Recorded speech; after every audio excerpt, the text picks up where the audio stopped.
السلام علیکم ورحمۃ اللہ تعالی وبرکاتہ۔ جامعہ رضویہ منظر اسلام کی یوٹیوب چینل ہم سبق درس نظامی میں آپ کا خیر مقدم ہے۔ آپ کے لیے ایک اہم خوشخبری، جو طلباء اور طالبات کسی مجبوری کے پیش نظر مدارس میں پڑھنے سے قاصر ہیں، وہ اب آن لائن گھر بیٹھے عالمہ کورس کر سکتے ہیں، وہ بھی صرف 6 سال میں۔ تفصیل کے لیے رابطہ کریں 9897273870 پر۔ بسم اللہ الرحمن الرحیم۔ باب الشروط التي لا تحل في النکاح، وقال ابن مسعود لا تشترط المرأة طلاق اختها۔ ہم نے کل کے سبق میں یہ بتایا کہ نکاح میں شرطیں 3 طرح کی ہو سکتی ہیں، اور ان میں سے ایک شرط ہم نے یہ بھی بتائی کہ اس طرح کی بھی شرط ہو سکتی ہے کہ جس کو ماننا، بیوی کی شرط کو ماننا لازم نہیں ہوتا ہے بلکہ نہ ماننا لازم ہوتا ہے۔ کون سی شرط ہوگی؟ تو اسی تیسری والی قسم جو ہم نے اس سے پہلے ذکر کی تھی، اسی کے تعلق سے امام بخاری علیہ الرحمت والرضوان یہاں پر باب باندھتے ہیں۔ فرماتے ہیں باب الشروط التي لا تحل فی النکاح، ان شرائط کا بیان جو نکاح میں حلال نہیں ہے۔ یعنی اگر کسی عورت نے ایسی کوئی شرط لگا دی نکاح کرنے کے لیے کہ جو نکاح میں حلال نہیں تھی، تو ایسی شرط پر عمل نہیں کیا جائے گا بلکہ اس شرط کے خلاف کیا جائے گا۔ اب شرط ایسی کون سی؟ مثال کے طور پر حضرت عبداللہ ابن مسعود کے قول سے ایک شرط کی طرف اشارہ فرماتے ہیں کہ عبداللہ ابن مسعود نے اپنے فرمان میں ذکر کیا، انہوں نے کہا قال ابن مسعود، حضرت عبداللہ ابن مسعود نے کہا لا تشترط المرأة طلاق اختها، عورت اپنی بہن کی طلاق کی شرط نہیں لگائے گی۔ میں نے کل بتایا تھا کہ اگر کسی عورت نے نکاح کرنے کے وقت یہ شرط لگائی کہ میں نکاح کر رہی ہوں اس شرط پر کہ تمہارے نکاح میں جو عورت ہے تم اس عورت کو طلاق دے دو گے، تب تو میں نکاح کر رہی ہوں، اور نکاح کر لیا، تو ہم نے بتایا تھا کہ فقہا نے فرمایا اس عورت کی اس شرط کو ماننا لازم نہیں بلکہ شرط نہ مانی جائے۔ کیوں؟ اس لیے کہ اللہ رب العزت نے 1 2 3 4 عورتوں تک نکاح کرنے کی جب اجازت دی ہے، تو دنیا کی کون سی ایسی عورت ہے جو اس اجازت کے خلاف شرط لگائے؟ ہمارے فقہا نے فرمایا اس عورت کی شرط کو نہیں مانا جائے گا۔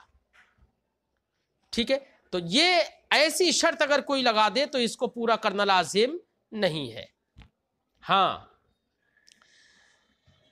بعض ائمہ نے یہ بھی فرمایا، جیسے کہ امام اعظم ہے، امام شافعی ہیں وغیرہ ائمہ کرام نے یہ بھی فرمایا کہ ہاں، ایسی صورت میں اللہ کی رضا کے لیے جو بہتر ہو وہ فیصلہ لے سکتا ہے۔ اگر طلاق دینا بہتر ہو من جانب شرع تو طلاق دے، اور طلاق دینا بہتر نہ ہو تو ایسی صورت میں طلاق نہ دے، لیکن فیصلہ اللہ کی خوشنودی کے لیے کرے گا، جو بھی کرے گا اختیار رہے گا اس کو، اللہ کی خوشنودی کے پیش نظر فیصلہ لے۔ یہ اس تعلق سے فرمایا۔ تو بہرحال عورت کے لیے یہ حلال نہیں ہے کہ وہ ایسی شرط لگائے کہ تمہارے نکاح میں جو عورت ہے اس کو پہلے تم طلاق دو گے، میں نکاح اس شرط پر کر رہی ہوں، تو یہ شرط لگانا ایسا درست نہیں ہے۔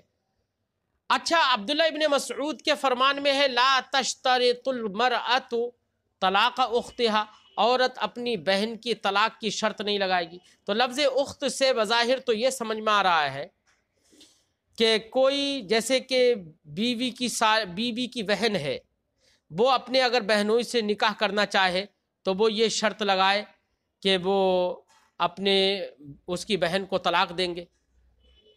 کیا یہ درست ہے؟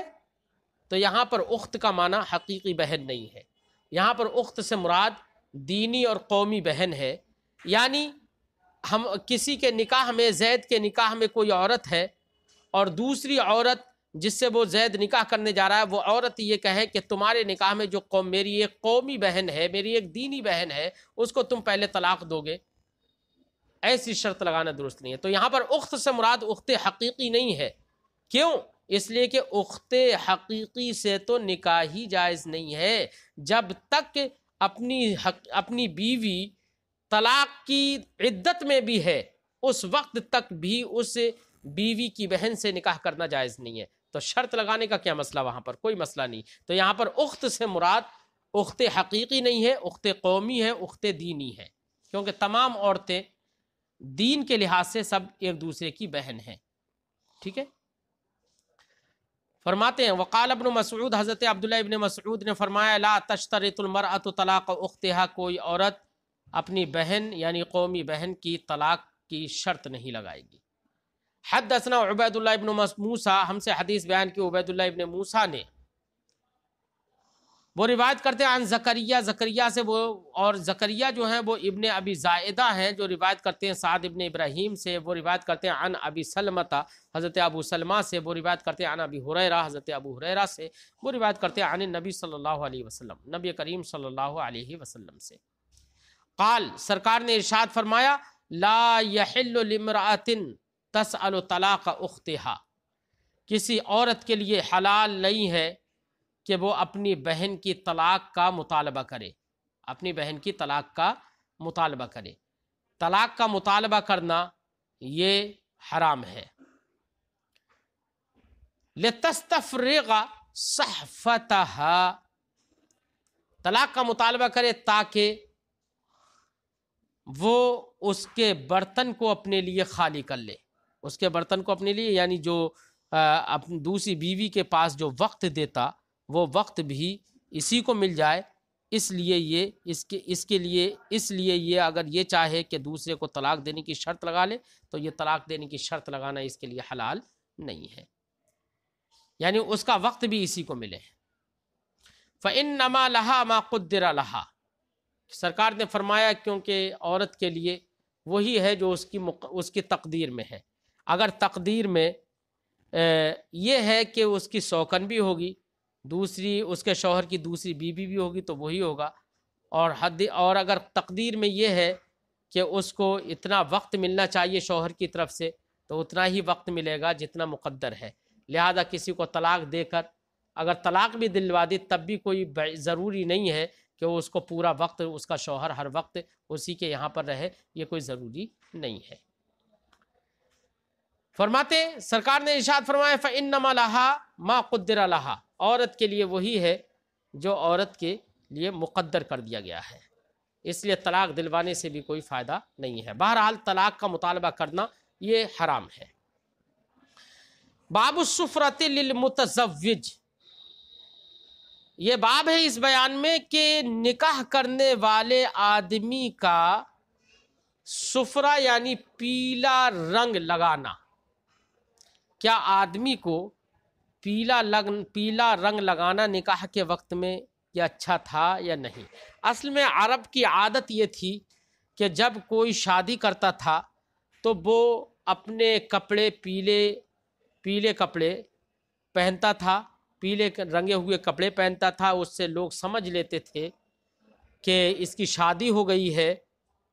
اب ہمارے زمانے میں جیسے ڈھول تاشوں سے لوگ شادی کرتے ہیں، بڑے تانے بانے کے ساتھ، شور شرابے کے ساتھ جو شادیاں ہوتی ہیں، 1000 1500 500 800 200 300 لوگ جا کے لڑکی والوں کا گھر برباد کرتے ہیں اور کھا پی کے چلے آتے ہیں۔ ایسی دھوم دھام اور ایسی شور شرابے کے ساتھ پہلے شادیاں نہیں ہوتی تھیں۔ پہلے شادیاں صرف ایسے ہوتی تھیں کہ صرف لڑکی والے اور لڑکے والے یا لڑکا اور لڑکیوں کو دونوں کو مسجد میں بٹھایا اور نکاح پڑھا دیا، نکاح کرا دیا، اور اس کے بعد وہ اپنے گھر پر جا کے خوشی بخوشی اپنے گھر پر زندگی گزارنے لگے۔ بس اتنا تھا کہ لوگ ولیمہ کیا کرتے تھے۔ نبی کریم صلی اللہ علیہ وسلم کے زمانے میں سرکار نے خود ولیمہ کیا تھا۔ تو یہ پیلا کپڑا، عرب کی عادت تھی کہ پیلے کپڑے پہنتے تھے، یا پیلے کپڑے پہننے سے ان کا مقصد یہ ہوتا تھا تاکہ لوگ یہ سمجھ لیں کہ ان کی شادی ہو گئی ہے اور اس کے ولیمے میں کچھ اس کا تعاون کریں، اس کی مدد کریں، ٹھیک ہے، اس لیے پیلے کپڑے بھی پہن لیتے تھے۔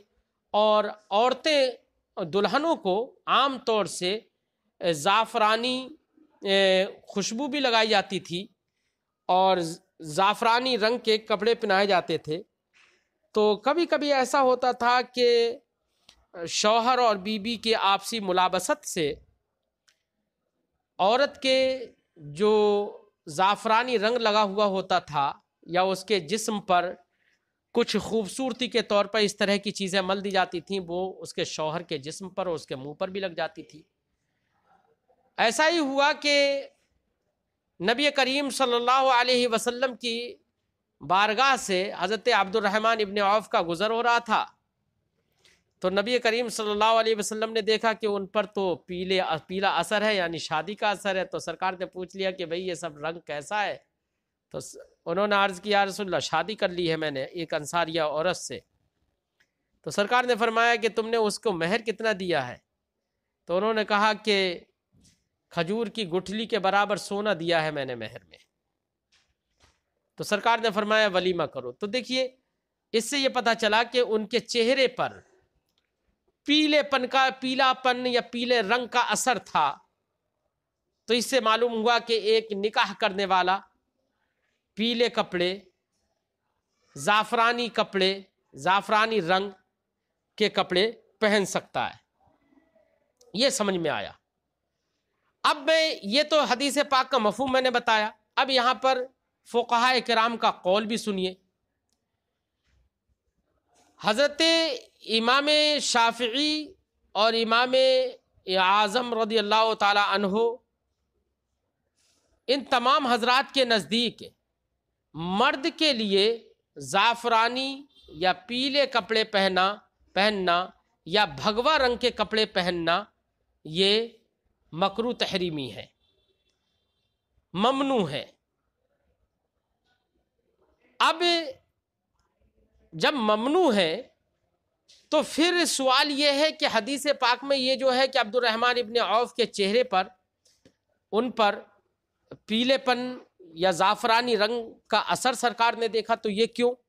تو اس کا جواب یہ ہے کہ وہ ان کے جسم پر یا ان کے کپڑے پر جو زعفرانی رنگ تھا وہ اس لیے نہیں تھا کہ وہ زعفرانی رنگ کے کپڑے پہنے ہوئے تھے، بلکہ ان کے جسم یا ان کے کپڑے پر جو زعفرانی رنگ تھا وہ ان کی دلہن کے کپڑوں سے لگ گیا تھا۔ تو مرد کے لیے پہننا امام اعظم کے نزدیک بھی اور امام شافعی کے نزدیک زعفرانی رنگ کے کپڑے وغیرہ پہننا یہ جائز نہیں ہے۔ تو حدیث پاک کا ان حضرات نے یہ جواب دیا۔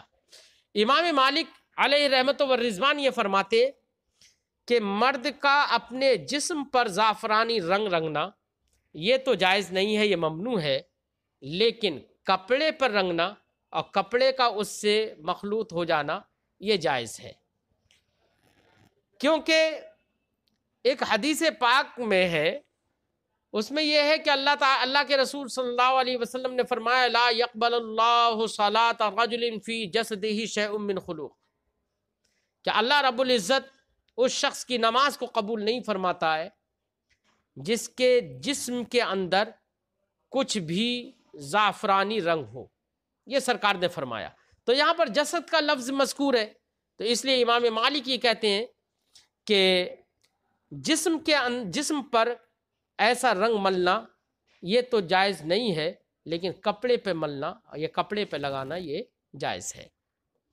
تو جو جواز کا قول کرتے ہیں وہ حدیث پاک جو ہم نے ابھی ذکر کرنے جا رہے ہیں، حدیث پاک امام بخاری جس کا یہاں پر ذکر کر رہے ہیں، جائز کرنے والے لوگ جو جائز مانتے ہیں وہ اسی حدیث کو دلیل بھی بناتے ہیں کہ دیکھیے انہوں نے ان کے جسم پر وہ ان کے کپڑے پر پیلے پن کا رنگ تھا، پیلا رنگ تھا، اس سے پتہ چلتا ہے زعفرانی رنگ پہننا، کپڑوں میں لگا کے پہننا یہ جائز ہے۔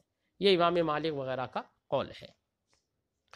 فرماتے ہیں باب السفرۃ للمتزوج، نکاح کرنے والے آدمی کے لیے پیلے رنگ کا بیان۔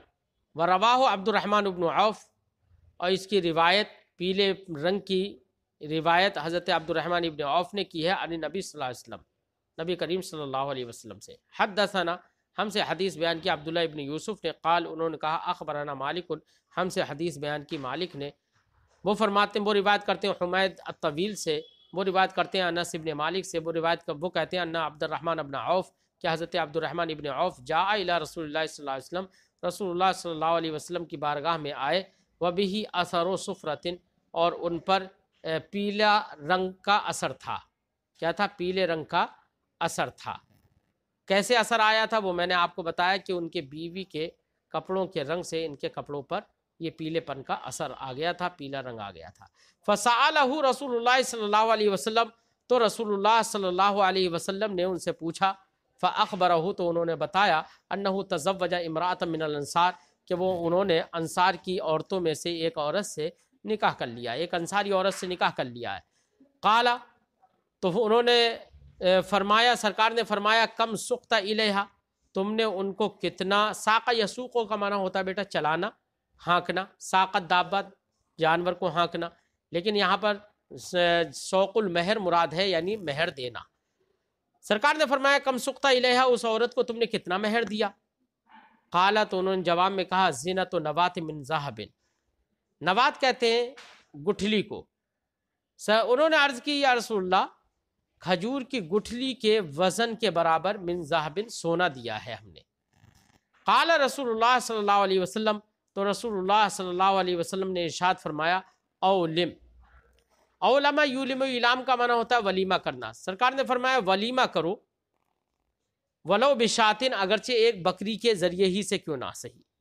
تو ایک بکری سے ہی، یعنی آدمی، اس سے ایک بکری سے مراد یہ ہے کہ بکری ہی کوئی ضروری نہیں ہے، کوئی اور جانور بھی کرنا چاہے کر دے، لیکن یہ ولو بشاتن سے اشارہ اس بات کی طرف ہے کہ آدمی جس لائق ہے، جس قدر اس کے پاس وسعت ہے، اس مقدار ہی وہ ولیمے میں خرچ کرے. ایسا نہ ہو کہ وسعت زیادہ نہ ہو اور زیادہ خرچ کر دے. اس سے در حقیقت اعتدال کی طرف سرکار دو عالم صلی اللہ علیہ وسلم نے اشارہ فرمایا کہ اگرچہ ایک بکری ہی سے کیوں نہ ہو، یعنی اگر ایک بکری کی وسعت ہے تو ایک بکری ہی ذبح کرے، اور اگر ایک بکری سے زیادہ کی وسعت ہے تو زیادہ ذبح کرے. بہرحال ولیمہ کرنا یہ سنت ہے. نبی کریم صلی اللہ علیہ وسلم نے حضرت زینب امہات المومنین حضرت زینب سے جب نکاح فرمایا تو سرکار دو عالم صلی اللہ علیہ وسلم نے بھی ولیمہ کیا، اور اس ولیمے میں سرکار نے لوگوں کو پیٹ بھر کھانا کھلایا تھا.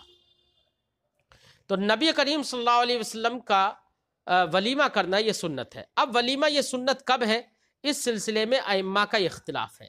بعض ائمہ نے یہ کہا کہ ولیمہ یہ سنت نکاح ہے، جیسے ہی نکاح کر دیا جائے تو اس کے بعد ولیمہ کرنا یہ سنت ہے. بعض لوگوں نے یہ کہا. لہذا اگر کسی شخص نے ابھی زوجین کے درمیان نکاح تو ہو گیا، اور نکاح کے بعد ابھی تک نکاح جب ہوا تو چاہے عورت کی رخصتی ہو یا نہ ہو، تو ایسی صورت میں اس کے ان لوگوں کے بقول اس پر نکاح ولیمہ کرنا سنت ہو جائے گا، حالانکہ ایسا نہیں ہے. بعض ائمہ نے یہ فرمایا کہ ولیمہ یہ سنت نکاح نہیں ہے، بلکہ رخصتی کی سنت ہے. یعنی جب نکاح ہو جائے، نکاح کے بعد عورت اپنے سسرال سے، اپنے مائکے سے سسرال کی طرف رخصت ہو، تو رخصت ہونے کے بعد اس کا ولیمہ کرنا اب سنت ہے. لیکن جمہور ائمہ فقہا، امام شافعی ہوں یا امام اعظم رضی اللہ تعالیٰ عنہ ہوں یا دیگر کچھ فقہا ہوں، جمہور فقہا اس بات کے قائل ہیں کہ ولیمہ یہ سنت زفاف ہے. یعنی زفاف اگر مرد و زن نے منا لیا ہے تو بعد زفاف حاصل کرنے کے بعد، زفاف کے بعد میں ولیمہ کرنا یہ سنت ہے. یہ جمہور فقہا کا کہنا ہے. لہذا اگر کسی شخص نے نکاح کے بعد اگر ولیمہ کر دیا تو وہ سنت ولیمہ جو ہے وہ سنت ادا نہیں ہوگی. ایسی کسی شخص نے نکاح کے بعد رخصتی کے بعد، رخصتی بھی ہو گئی عورت کی، لیکن اس کے ساتھ مجامعت نہیں ہو پائی ہے، ابھی وطی حلال وطی نہیں ہو پائی ہے، تو ایسی صورت میں ابھی بھی ولیمہ کرنا سنت نہیں ہے۔ اگر وطی سے پہلے ہی کسی شخص نے ولیمہ کر دیا تو یہ سنت کی ادائیگی کرنے والا نہیں ہے۔ اعلیٰ حضرت علیہ رحمت و رضوان اور دیگر فقہا نے یہی فرمایا ہے کہ ولیمہ یہ سنت نکاح نہیں ہے، بلکہ ولیمہ سنت زفاف ہے۔ زفاف کا مطلب ہوتا ہے میاں بیوی، شوہر اور خاوند اور بیوی کا نکاح کے بعد میں باہمی ملنا اور ان کا باہمی جسمانی رشتے کا قائم ہو جانا، یہ ہے زفاف۔ فرماتے ہیں سرکار نے فرمایا اولم، ولیمہ کرو ولو بشاتن، اگرچہ ایک بکری ہی سے کیوں نہ ہو۔ بابن، اب یہ جو باب امام بخاری آگے باندھ رہے ہیں اس کا کوئی عنوان نہیں رکھا ہے، کیونکہ یہ باب ما قبل کے باب کی فصل کے درجے میں ہے، تو اس کا تعلق ما قبل کے باب سے ہے، اس لیے اس کا الگ سے کوئی عنوان نہیں رکھا ہے۔ فرماتے ہیں بابن حدثنا مسدد، ہم سے حدیث بیان کی مسدد نے، قال انہوں نے کہا حدثنا یحییٰ، ہم سے حدیث بیان کی یحییٰ نے، وہ روایت کرتے ہیں عن حمید، حضرت حمید سے، وہ روایت کرتے ہیں عن انس، حضرت انس سے، قال انہوں نے فرمایا اولم النبی صلی اللہ علیہ وسلم بزینب، نبی کریم صلی اللہ علیہ وسلم نے حضرت زینب سے جب نکاح فرمایا، زینب جو نبی کریم صلی اللہ علیہ وسلم کی بیوی ہیں، ان سے جب سرکار نے نکاح فرمایا تو ان کے نکاح پر سرکار نے ولیمہ کیا۔ فَأَوْسَعَ الْمُسْلِمِينَ خُبْزًا، تو سرکار دو عالم صلی اللہ علیہ وسلم نے تمام مسلمانوں کو خوب وسیع پیمانے پر روٹی کھلائی، یعنی خوب شکم سیر ہو کر کھانا کھلایا سرکار نے۔ فَخَرَجَ كَمَا يَصْنَعُ، پھر سرکار ولیمہ جب سرکار نے کیا تو سرکار نکلے، باہر نکلے، خرجہ باہر نکلے، کما یصنعو جیسے کہ ہر نکاح کے ولیمے کے وقت سرکار باہر نکلتے تھے، تو وہاں اس وقت بھی سرکار دو عالم صلی اللہ علیہ وسلم حضرت زینب کے پاس سے باہر نکل کر آئے۔ اذا تزوج کما یصنع، اذا تزوج، جب بھی سرکار نکاح فرماتے تھے تو ایسے ہی کرتے تھے کہ اپنی بیوی کے پاس سے نکل کر باہر آتے تھے۔ فاتا حجرن، حجرہ امہات المومنین، تو سرکار دو عالم صلی اللہ علیہ وسلم، حجر یہ حجرتن کی جمع ہے، تو نبی کریم صلی اللہ علیہ وسلم امہات المومنین کے حجروں میں یعنی کمروں میں تشریف لائے۔ یدعو، سرکار ان عورتوں کے لیے دعا کر رہے تھے، اپنی بیویوں کے لیے دعا کر رہے تھے، وَيَدْعُونَ، اور وہ سب بیویاں سرکار کے حق میں دعا کر رہی تھیں۔ ثُمَّ انصَرَفَ، پھر سرکار پلٹے لوٹے، فَرَأَى رَجُلَيْن، تو دو آدمیوں کو سرکار نے دیکھا، فَرَجَعَ، تو سرکار پھر پلٹ کر اپنے بیویوں کے کمروں میں چلے گئے۔ راوی فرماتے ہیں لا ادری اخبرتہ، مجھے یہ معلوم نہیں ہے کہ میں نے سرکار کو بتایا، اور اخبرہ، یا سرکار کو بتا دیا گیا، کسی اور نے خبر دے دی، بے خروجہما، ان دونوں آدمیوں کے نکلنے کے، یعنی سرکار دو عالم صلی اللہ علیہ وسلم نے دو آدمیوں کو دیکھا جس کی وجہ سے سرکار پلٹ کر واپس چلے گئے تھے۔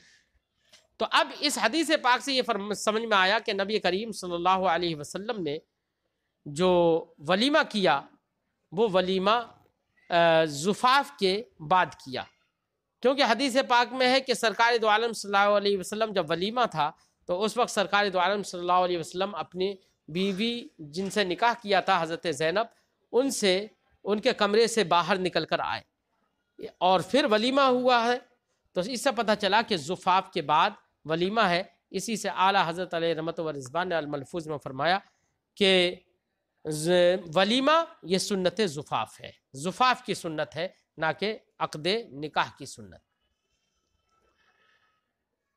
باب کیف یدعا للمتزوج، یہ باب ہے اس بیان میں کہ نکاح کرنے والے کو دعا کیسے دی جائے، دعا کن لفظوں میں دی جائے۔ در حقیقت زمانہ جاہلیت میں دعا دینے کا طریقہ الگ تھا۔ زمانہ جاہلیت کا طریقہ یہ تھا کہ جب کوئی شخص نکاح کرتا تھا تو لوگ اس کو نکاح کی، شادی کی مبارکبادی اپنے ان لفظوں میں دیتے تھے، کہتے تھے بالرفا والبنین، خوش رہو، بالرفا کا معنی خوش رہو، بالرفا والبنین، خوش رہو اور بیٹوں کے ساتھ رہو، یعنی دعا یہاں پر صرف بیٹوں کے لیے دی جاتی تھی، اور زمانہ جاہلیت میں لڑکیوں کو منحوس سمجھا جاتا تھا، ان کے لیے دعا نہیں دی جاتی تھی کہ لڑکیاں اگر کسی، تو اس سے عورتوں کو، لڑکیوں کو اس سے احساس تھا کہ لڑکیوں کے لیے دعا نہیں کی جاتی ہے۔ اس لیے نبی کریم صلی اللہ علیہ وسلم نے اس رواج کو توڑا اور اس کو ختم فرمایا، اور سرکار دو عالم صلی اللہ علیہ وسلم کے بارگاہ میں اگر کوئی نکاح کرنے کے بعد آتا تو سرکار دو عالم صلی اللہ علیہ وسلم اس سے فرماتے تھے بارک اللہ لکا، یہ فرماتے تھے۔ تو نبی کریم صلی اللہ علیہ وسلم بارک اللہ لکا فرماتے تھے، اللہ تمہارے لیے برکتیں فرمائے۔ اب یہ برکت میں عموم ہے، چاہے وہ لڑکے کی شکل میں برکت فرمائے، لڑکی کی شکل میں برکت فرمائے، تو اس میں کسی کی دل کو آزاری نہیں ہے، کسی کے دل کو ستانا نہیں ہے، تکلیف پہنچانا نہیں ہے۔ اس لیے اس سے یہ سمجھ میں آیا زمانہ جاہلیت میں جو ایک نکاح کرنے والے شخص کو لوگ مبارکبادیاں پیش کرتے تھے، اب وہ زمانہ جاہلیت کے طریقوں کو ختم کر دیا گیا ہے، اور اسلام میں ایک نکاح کرنے والے کو جو مبارکبادی دی جاتی ہے وہ بارک اللہ لکا دی جاتی ہے، اللہ رب العزت تمہارے لیے برکتیں فرمائے، یہی دعا دینا چاہیے، جیسے کہ حدیث پاک سے ثابت ہے۔ فرماتے ہیں باب کیف یدعى للمتزوج، یہ باب ہے اس کے بیان میں کہ نکاح کرنے والے کو کیسے دعا دی جائے۔ حدثنا سلیمان بن حرب، ہم سے حدیث بیان کی سلیمان ابن حرب نے، قال انہوں نے کہا حدثنا حماد، ہم سے حدیث بیان کی حماد نے، ہوا ابن زید، اور یہ حماد جو ہے ابن زید ہیں، وہ روایت کرتے ہیں ثابت سے، وہ روایت کرتے ہیں انس سے، وہ کہتے ہیں ان نبی صلی اللہ علیہ وسلم رعا، نبی کریم صلی اللہ علیہ وسلم نے دیکھا علی عبد الرحمن ابن عوف اثر صفرۃ، عبد الرحمن ابن عوف پر پیلے پن کا پیلے پن کا اثر دیکھا۔ قال، سرکار نے فرمایا ما ھذا، یہ کیا ہے؟ قال انی تزوجت امرأۃ، یا رسول اللہ، انہوں نے کہا یا رسول اللہ میں نے ایک عورت سے نکاح کر لیا ہے، علی وزن نبات من ذہب، علی وزن نبات، نبات کا معنی کھجور کی گٹھلی کے مقدار من ذہب، سونے پر، یعنی کھجور کی گٹھلی کے برابر اسے سونا دیا ہے مہر میں۔ قال، تو سرکار دو عالم صلی اللہ علیہ وسلم نے ارشاد فرمایا بارک اللہ لکا، اللہ تیرے لیے برکت فرمائے۔ تو دیکھیے سرکار نے جن الفاظ میں دعا فرمائی، انہی الفاظ میں ایک نکاح کرنے والے کو دعا دینا چاہیے۔ اولم ولو بشاتن، سرکار نے پھر فرمایا ولیمہ کرو، اگرچہ ایک بکری ہی کا کیوں نہ ولیمہ کرو، یعنی اگر کم سے کم میسر ہو تو کم سے کم ہی کرو، لیکن ولیمہ کرو۔